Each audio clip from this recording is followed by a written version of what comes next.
లోక్సభలో తేలిపోయింది. ఇక రాజ్యసభలో ఏం జరగబోతోంది? రేపు పెద్దల సభలో ఏపీ విభజన అంశాలపై స్వల్పకాలిక చర్చ జరగబోతోంది. మరోసారి కేంద్రాన్ని టార్గెట్ చేస్తూ విభజన అంశాలను ప్రస్తావించడానికి టీడీపీ రెడీ అవుతోంది. బీజేపీని కార్నర్ చేసేందుకు ప్రణాళికలు సిద్ధం చేసుకుంటున్నారు టీడీపీ ఎంపీలు.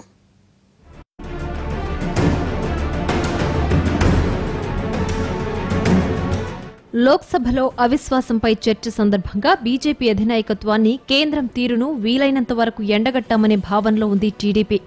లోక్సభ టెంపోను కొనసాగిస్తూ రాజ్యసభలోనూ కేంద్రంపై విమర్శనాస్త్రాలు ఎక్కుపెట్టేందుకు టీడీపీ ఎంపీలు రెడీ అవుతున్నారు.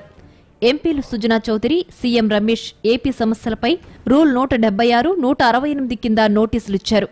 దీనిపై రేపు మధ్యాహ్నం 2 గంటలకు చర్చకు అనుమతిచ్చారు చైర్మన్ వెంకయ్యనాయుడు.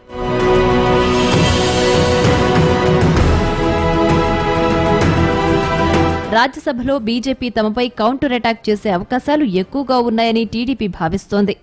రాష్ట్రానికే చెందిన రాజ్యసభ సభ్యుడు జీవీఎల్ టీడీపీపై ఎదురుదాడి చేసేందుకు సిద్ధంగా ఉన్నారు. రోజు ప్రెస్ మీట్లలో ప్రస్తావించే అంశాలనే రాజ్యసభ వేదికగా ఎక్కుపెట్టేందుకు బీజేపీ కూడా రెడీ అవుతోంది. విభజన సమస్యలతో పాటు ఏపీలో పరిపాలన, అవినీతి అంశాలను బీజేపీ ప్రస్తావించే అవకాశాలు ఎక్కువగా ఉన్నాయి.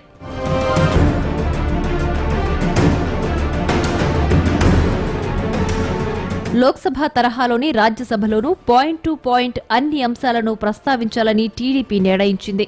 ప్రత్యేక హోదా అంశంతో పాటు పోలవరం, రాజధాని నిర్మాణం వంటి అంశాలతో పాటు ఇచ్చినట్టే ఇచ్చి వెనక్కి తీసేసుకున్న వెనుకబడిన జిల్లాల అభివృద్ది నిధులను ప్రత్యేకంగా ప్రస్తావించేందుకు కసరత్తు చేస్తోంది టీడీపీ.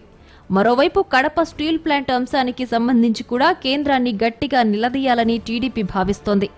ఎంపీలు సుజనా చౌదరి, సీఎం రమేష్లు టీడీపీ తరపున ప్రసంగిస్తారు.